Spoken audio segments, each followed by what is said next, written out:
Hello there guys, welcome to another of my live videos. And who do you think will come out on top?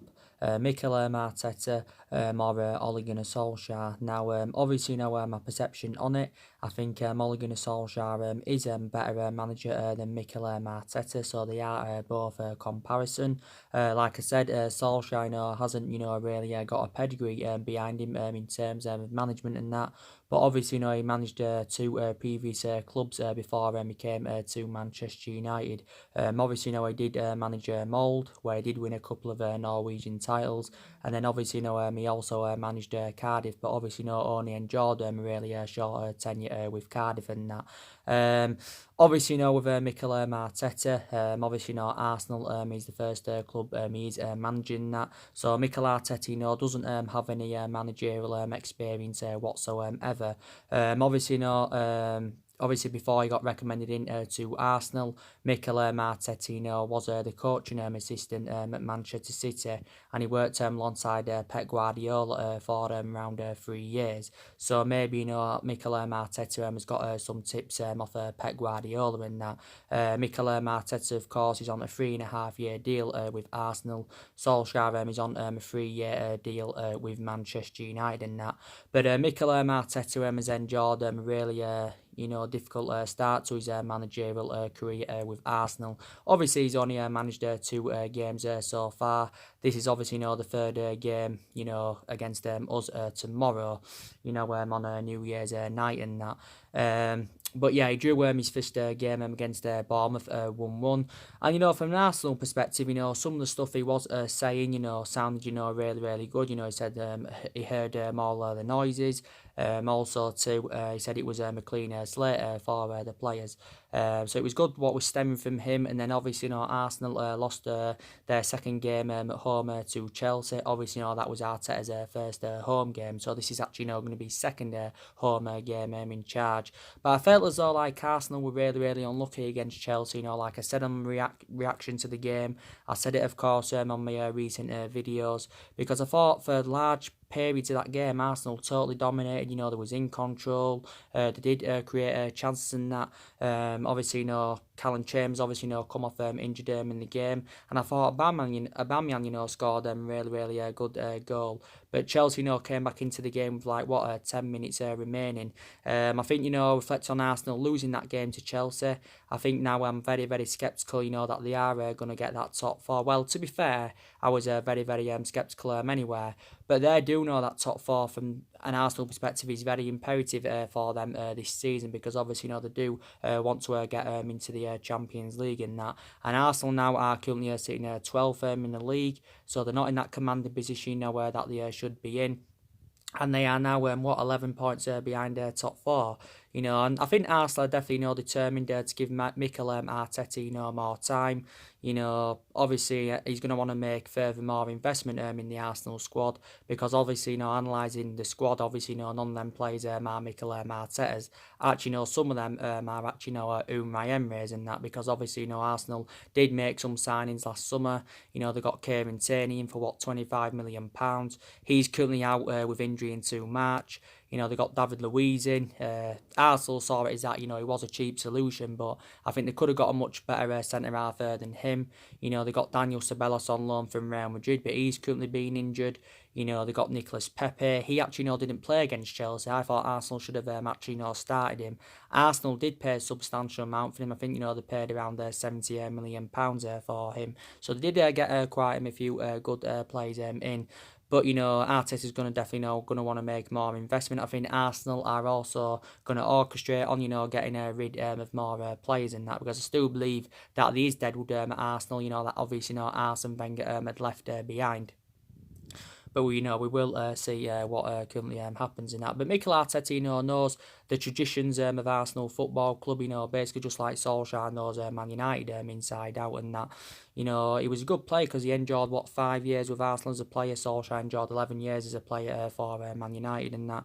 And I think Arteta made a total of 150 appearances. But I thought he was a very, very good player. I also thought he enjoyed a good 6 years with Everton.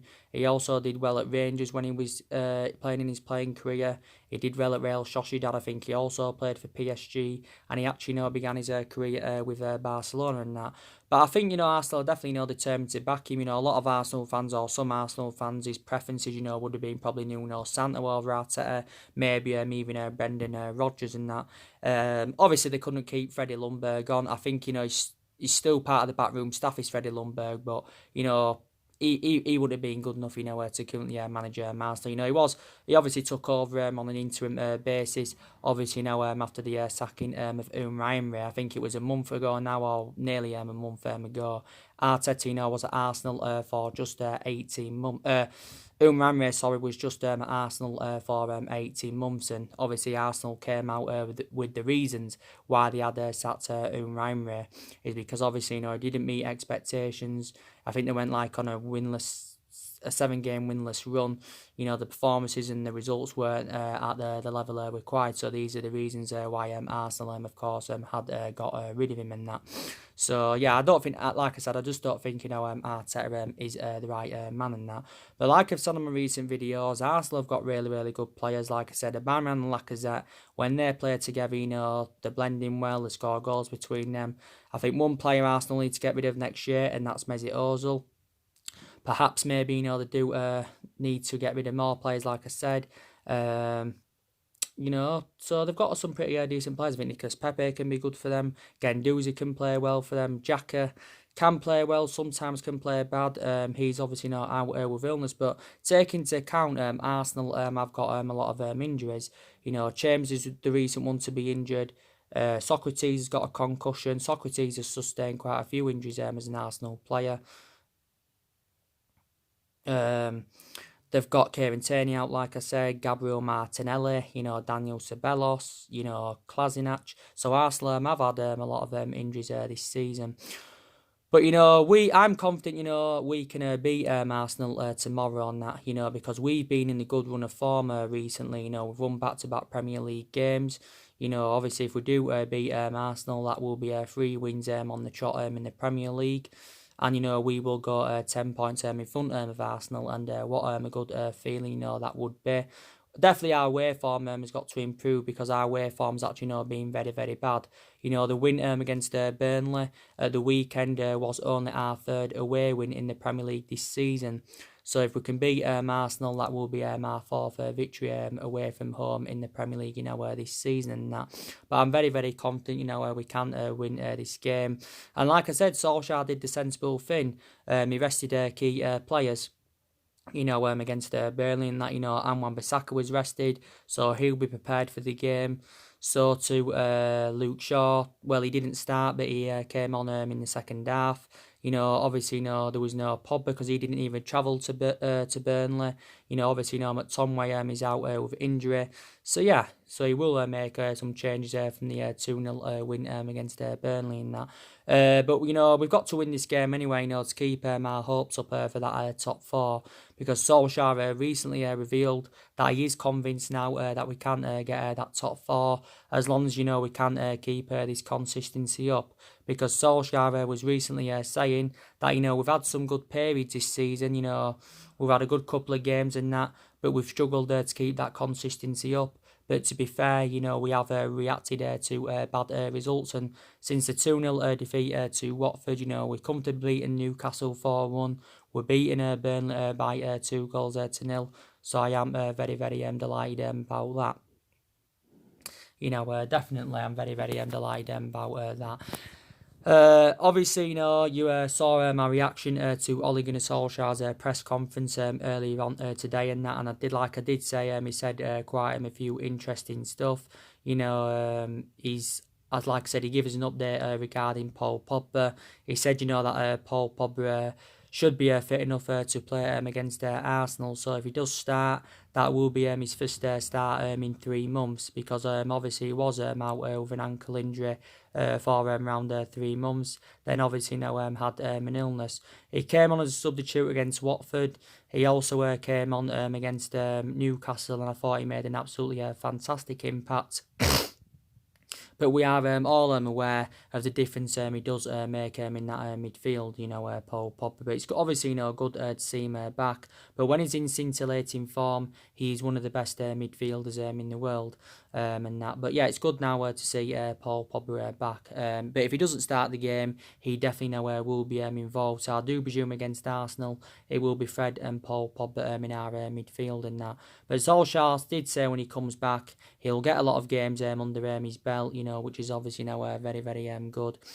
Paul Pogba does play tomorrow. That will be his 151st appearance for the football club in all competitions since he rejoined from Juventus back in 2016 and that.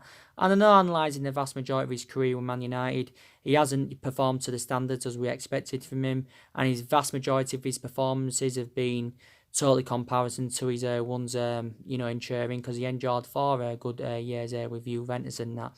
But yeah, still one of the best midfielders in the world. Solskjaer is very convinced that he will not be sold in January, so I can probably see Paul Pogba still being here in January.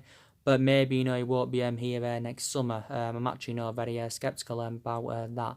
But if we did get rid of him anyway, would generate a substantial amount. I think we'd probably get over £100 million for him. We obviously paid 89 million for Paul Pogba, and he's still got around 17 or 18 months left on his current contract with the football club. But yeah, so like I said, it's good to see him back in action.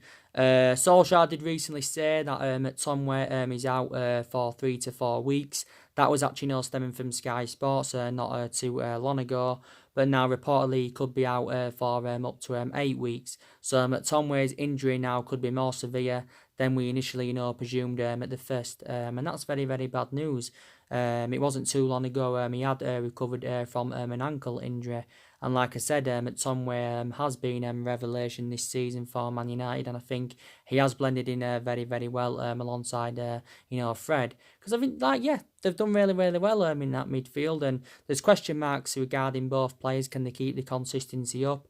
I think they are both comparison, Fred and McTominay. What I mean is they're different, but I have actually got the same perceptions on them. So McTominay, could be missing crucial games. So he's going to be missing the game tomorrow. He'll miss the game against Wolves. He'll miss the game against City. Both legs against City. He'll miss the game against Norwich and Liverpool. So, according to what recent reports have actually mentioned in that. So, we've had, obviously, analysing it anywhere this season, we have had a lot of injuries in that, but it's good now that more players are coming back. Don't forget, recently, Eric Bay is back in training. Fossil Mental is back in training. I think they've actually, been back in training for quite some time. So they're closer to coming back. Don't forget, early on in the season, Matic was out for over 2 months with a groin problem. Luke Shaw was out with a hamstring injury early on this season. So he missed obviously the first part of the season. Marcelo also, was out with a hamstring problem. Jesse Lingard's had a few injuries this season. Rashford was injured early on in the season. But with the injuries we've had, Solskjaer, like I said, has had to make a lot of alterations in the squad.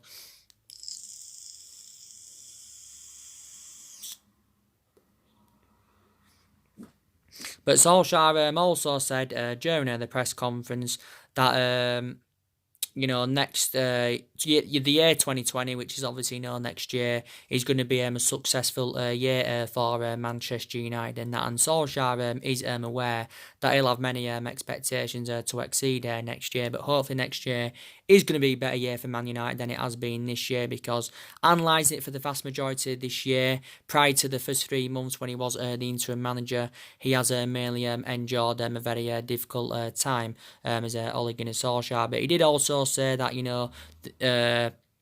the club the club have the resources. And we have the backing of the football club and all that. So he did say quite a few interesting stuff. He also did say, Solskjaer, that we're still not on that level yet. We're not on obviously City's level. We're not on Liverpool's level. We're not on any of those levels and that yet.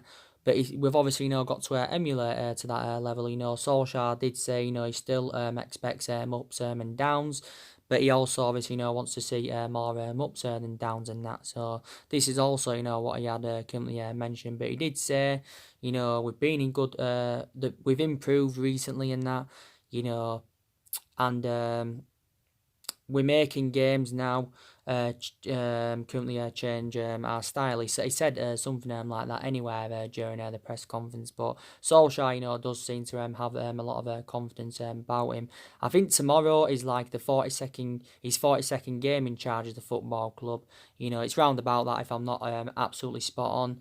And I think it's his like 60th game, is it? In all competitions. In the Premier League, he's managing. Sorry, that's including the 18 games he did. Managing when he was at Cardiff and that.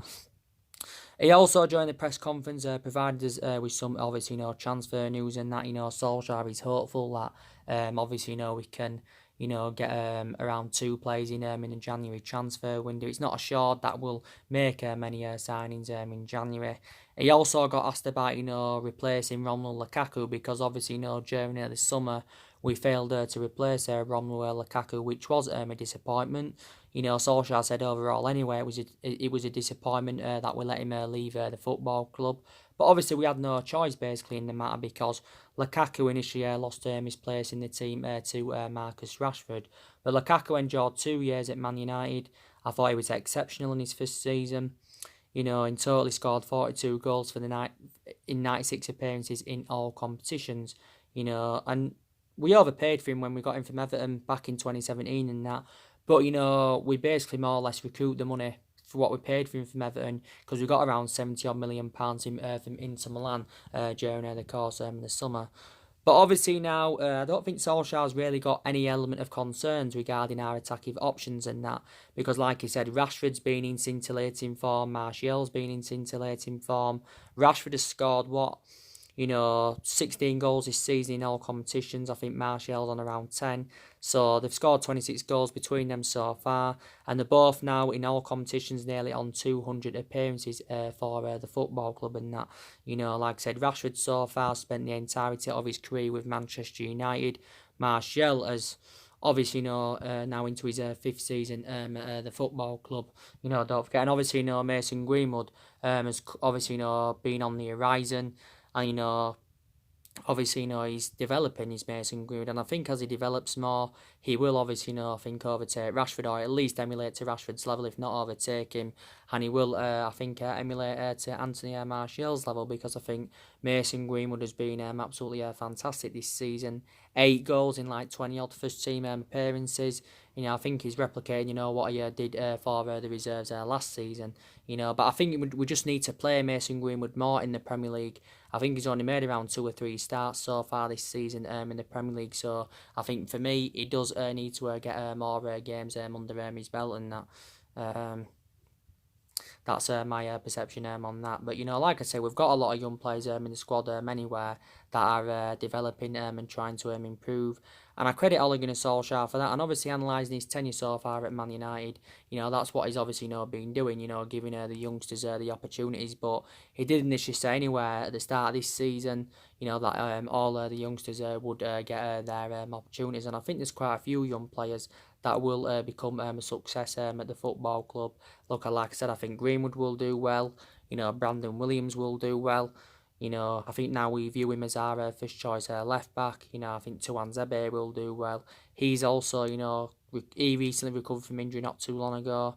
But I've actually now got some element of concerns about some of the upcoming players, so it will be beneficial next year if we did concede, getting rid of some of them. But I think overall, anyway, we need to get rid of more players, because I still think there is more problematic players at the football club that do need to be moved on, despite the fact that a lot of players have left since Ole Gunnar Solskjaer's arrival. And obviously, Italy, was a very popular destination for the vast majority of our players in the summer, because the vast majority of our players went to Italy, as you all know and that. But yeah, definitely still more players need to be moved on next year. So I'd say get rid of another 4 or 5 more players, and I think we need to get around 5 or 6 more players in next year, get around 2 in January, try and get probably around 3 or 4 players in next summer. But we've obviously got to get the right calibre players in to the football club. the ones that can get us back up there challenging, and of course, get us back to being a competitive elite level football club. But definitely our recruitment's got to improve, because our recruitment has been very poor for several years. And in that aspect, the blame stems from the board, because I think our board anyway have been a liability for several years, And I think we still need to see a variety of changes at the football club. I think, we need to get rid of our current board. I think we also need to get rid of Ed Woodward. I think we also, probably need to get rid of the Glazers, definitely. So I know I've said for the vast majority of this season we need a change of management, but I still don't think Solsjaker is a long-term solution for Man United. Don't get me wrong, my perception won't change on that. But I am determined to back Solskjaer, because I do believe he needs at least a couple more windows to see who else he can recommend in to the football club and that. But, we have enjoyed our worst start to a Premier League season for around 38 years. And Solskjaer has been under intense pressure this season, reflecting on our bad performances and our bad results. But I think, like with the wins against Tottenham and Man City, you can say, they've arguably saved Mulligan and Solskjaer's managerial tenure at the football club. And I think, disregarding Solskjaer, being a club legend, maybe would have been sacked by now. You just never know. But whether his managerial tenure at Man United works out or not, we'll still never forget, what he has done for the football club. Because like I said earlier on in this video, and I said on my recent videos, he was a great long-serving player for Manchester United for 11 years. He flourished under Alex Ferguson's guidance and that. But he just isn't good enough, to succeed as a manager and that. But like I said, not all managers, settle in straight away. Prime example, Ferguson, when he got recommended in from Aberdeen back in 1984, he didn't win out in his first 4 years.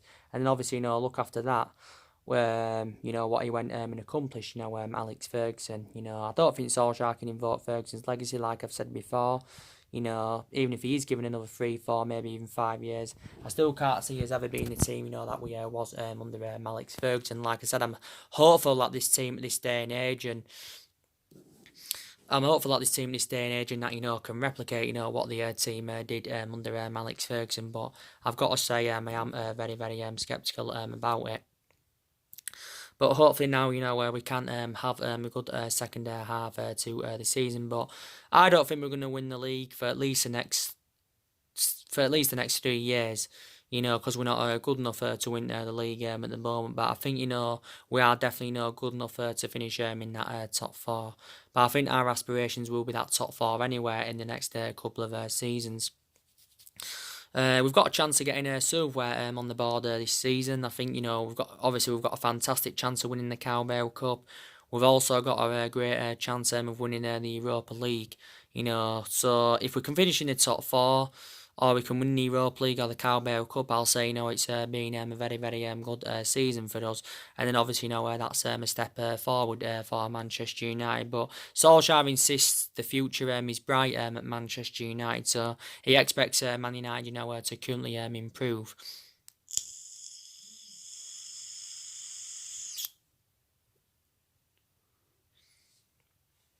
He expects us to currently improve and that. But I think, like I said on my recent videos, I think a lot of aspects of our game have improved in that. There's still some aspects of our game that do need to improve though. I think, we've created more chances recently and we've scored more goals. We've kept possession better, we're defensively better. Certain players have stepped up to the plate, like I've said on my recent videos. So I'm very, very delighted about that. And another thing I credit Solskjaer for, he did recommend, 3 good players to the squad during the summer. We spent nearly £150 million on Daniel James and Wan-Bissaka and on Harry Maguire. And you can say they've probably been our best players so far this season. The 3 signings in that. because I don't think they've been accountable for any of our bad performances or any of our bad results this season and that. So he did recommend three good players in and that, and I think they're all going to become a succession at Manchester United, definitely. But as you all know, we're in the transition period, like Solskjaer said, today in his press conference, and he's hopeful that Manchester United can go through this transition period. He's obviously, very, very hopeful about that. I did say, didn't I, on my previous video, that I was going to give you an update on some more transfer news. As you all know, we have got a lot of players on our agenda.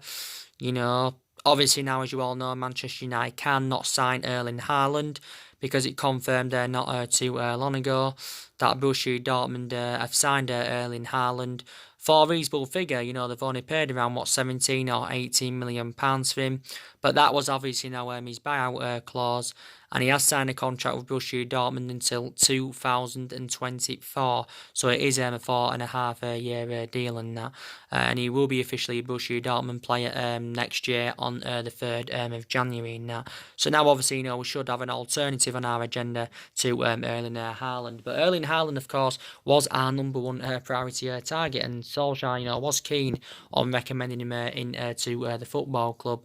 Don't forget, Solskjaer was keen on a reunion with him because Erling Haaland played under Ole Gunnar Solskjaer's guidance and that. But yeah, I'll give you some more news on some more transfers on my next video. There'll be some more videos coming up tomorrow, as always. But like I said, I'm looking forward to the game against Arsenal. It will be it won't be as easy as we think. I thought actually, the Emirates was a fortress last season in the Premier League, because I don't think they lost many games at the Emirates last season in the Premier League, and that it's been totally a comparison this season. Though, I can't believe how poor Arsenal are. They did, like I said, they beat us in this fixture last season at the Emirates 2-0. That was our first defeat under Solskjaer in the Premier League era. And Arsenal's record against the top six sides anyway is very, very poor, and that, they haven't beaten us at Old Trafford in the Premier League since 2006, so that's almost 14 years ago now, and they've been hammered by a lot of big teams over the years. But I said, it's not the same fixture between Arsenal and Man United as it was, back in the old generation, when we had Ferguson, and when they had Arsene Wenger, because back then it was always a title decider, was Manchester United and Arsenal, definitely. But I still always look forward to, Arsenal and Man United games, and that definitely, and that, so we will see what currently happens.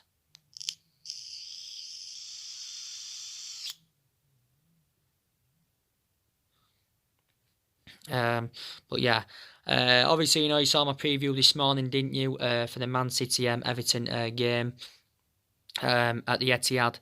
That's tomorrow, 5:30 kickoff. I did say it's going to be a difficult game for Man City, but I'm going to predict a 3-1 Manchester City win. Even though City have not performed to the standards as we should expect from them this season. But it just reflects on their home record, because they're usually very, very good at home. Like I said, City have won 52 of their 67 Premier League games under Guardiola. They've only lost 3 of their last 32 Premier League games at home and that. So the Etihad for a number of years now has actually been a fortress and that. But, they haven't been so good this season. From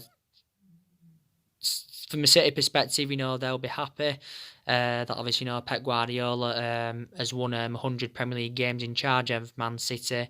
He has managed a total of 134 games in the Premier League for City, but he has won 100 of them. So it's a record, that, because he's actually become the fastest manager to reach 100 Premier League wins. But quite a few managers have done it. Pochettino did it with Tottenham. He won 159 games in 293 in all competitions, but obviously nowhere near as quick as Guardiola. I think he won about 113 in 202 in the Premier League. Mourinho also did it, but not as fast as Pep Guardiola and that. And City, from their perspective, it's a must-win game, is Everton, because I think Guardiola's he's given an update on their title ambitions, and he knows, the title's over, basically. He's thrown the towel in, and I think City are hopeful, just to get runners up now this season, because like I said, they're 14 points behind Liverpool. City did get back to winning ways against Sheffield United, the 1-2-0, because obviously prior to that game, they'd lost 3-2 away to Wolves. And I think City have lost around 4 or 5 games already this season. I think actually, Leicester could pip Man City to second in that. But like I said, Everton are doing well now. Obviously they've come up to 10th in the league. Carlo Ancelotti has enjoyed a fantastic start to his managerial career with Everton. This game against City is the third game. This is his third game in charge. He's won his first 2 games. Everton beat Burnley 1-0 on Boxing Day. They beaten Newcastle a couple of days after away from home. So Everton, will go in this game with a lot of confidence in that. They've got some good players of Everton. Like I've said, they've got Dominic Calvert-Lewin. He's got a good goal scoring pedigree and he's in scintillating form for Everton, especially since he came in. Carlo Ancelotti. They've got Richie Arlington, who signed a contract early on this season. They've got Bernard. Like I said, they've got Walcott that can operate on the right. Sigurdsson's good in their midfield. I think Sigurdsson is replicating, what he actually did, with Swansea, because his record at Swansea were good. They've got Lucas Ding, he's a good fullback for them. They've also got quite a few injuries of Everton. They've got Iwobi out. They've got Andrea Gomez out until next year, of October that is, so he's out for a long time. They've got Schneidlin now. I think he's been back in training now, Schneidlin. But I still predict Man City win, definitely.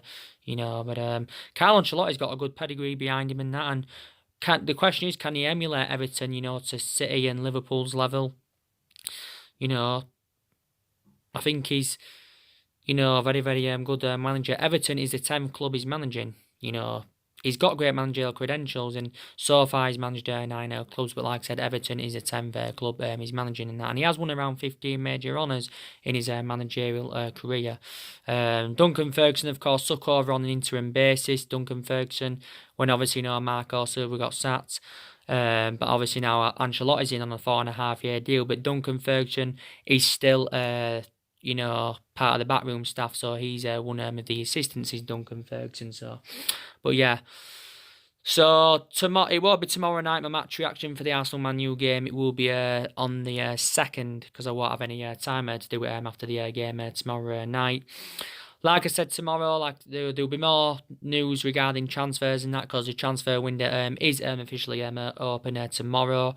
I always look forward to the transfers and that, and I presume there'll be a lot of transfers done. Liverpool have already got somebody, they got Minamino from Red Bull Salzburg.